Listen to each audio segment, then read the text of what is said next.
बोले गंगा मैया की जय। बोले सत्य सनातन धर्म की जय। बोले सियापति रामचंद्र भगवान की जय। पतित पावनी कलिमल हारिणी मंगलकारिणी मोक्षदायिनी माँ गंगा मैया का ये पवित्रतम तीर्थ हर की पहली ब्रह्मकुंड है। श्री रामचरितमानस से बड़ा सुंदर प्रसंग आप श्रवण कर रहे थे। तीर्थराज प्रयाग में भरद्वाज तथा भगवान श्री राम जी के बीच में जो रहस्यपूर्ण प्रश्नोत्तर हो रहा है उसको हृदयंगम करने की चेष्टा करें। भगवान श्री राघवेंद्र तीर्थराज प्रयाग में भरद्वाज ऋषि के आश्रम में रात्रि को निवास करते हैं। प्रातःकाल त्रिवेणी में स्नान करने के पश्चात महर्षि से विदा लेने के लिए जब वे उनके पास आते हैं तो बड़े ही प्रेम भरे शब्दों में प्रभु ने पूछा कि महर्षि कृपा करके यह बतलाइए मैं किस मार्ग से जाऊं। पिछले कई दिनों से इस संदर्भ में चर्चा चल रही है। आज हम उसी क्रम को पुनः आगे बढ़ाने की चेष्टा करते हैं। भगवान श्री राम का ये जो प्रश्न है ये केवल भौतिक प्रश्न नहीं, क्योंकि भौतिक दृष्टि से प्रभु को मार्ग दिखाने के लिए निषाद राज तो साथ में है ही, और वैसे भी यमुना के बाद तो प्रभु स्वयं ही यात्रा करते हैं। किंतु भाई जो प्रश्न सुनने में बड़ा भौतिक सा प्रतीत होता है उस छोटे से प्रश्न में भगवान श्री राम जी ने समाज के शाश्वत प्रश्न को दोहराया जो जीवन पथ में प्रत्येक व्यक्ति के सामने आता है। यद्यपि छोटी छोटी शरीरगत यात्राएं तो हमारे और आपके जीवन में न जाने कितनी होती हैं, पर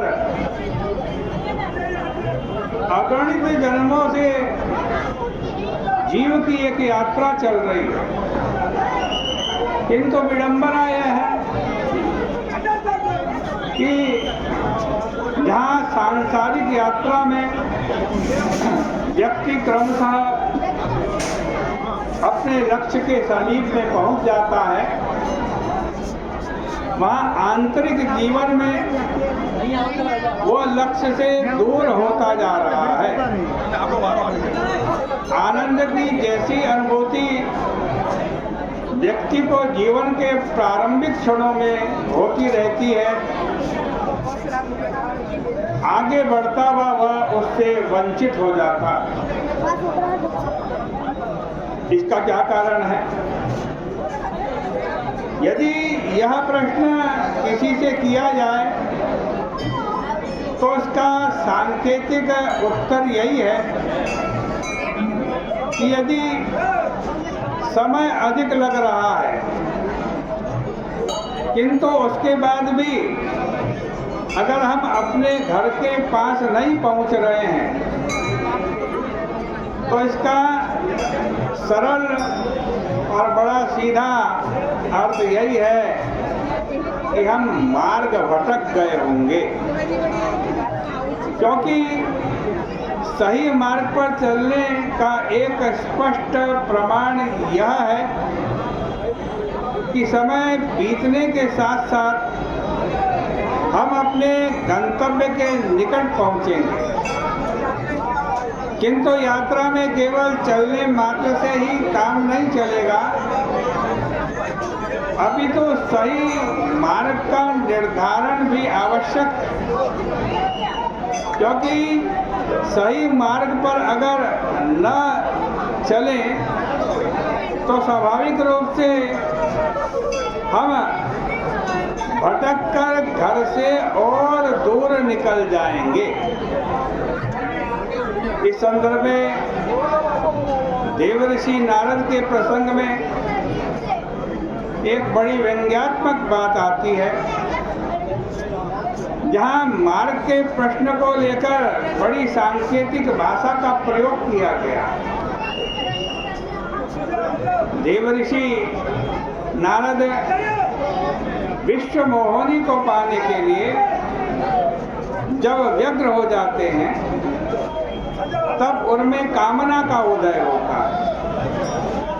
हम यूँ कह सकते हैं कि उस प्रसंग का उद्देश्य श्रेष्ठ से श्रेष्ठ व्यक्ति के जीवन में भी भटकाव आने की संभावना की ओर संकेत करना है। विश्व मोहिनी का सौंदर्य देखकर नारद जी उसे पाने के लिए व्यग्र हो जाते हैं, पर जब वे उसे पाने की चेष्टा में सफल नहीं होते तब उनके अंतःकरण में अत्यंत क्रोध उत्पन्न हो जाता है। यद्यपि देवर्षि नारद के जीवन की तो यह क्षणिक गाथा है, पर हमारे और आपके जीवन का यह निरंतर घटित होने वाला सत्य है। मानसिक मनोभाव एक के बाद दूसरे कैसे आते हैं, इसकी ओर संकेत करते हुए गीता में भगवान श्री कृष्ण ने कहा है कि संग से जब कामना उत्पन्न होती है तब दो परिणाम होते हैं। यदि कामना की पूर्ति हो जाए तो व्यक्ति के जीवन में लोभ बढ़ेगा, और यदि कामना की पूर्ति में बाधा पड़े तो व्यक्ति को क्रोध आएगा। वैसे गीता में लोभ का नाम नहीं दिया, केवल यही कहा संगात संजायते कामः कामात् क्रोधो विधायते।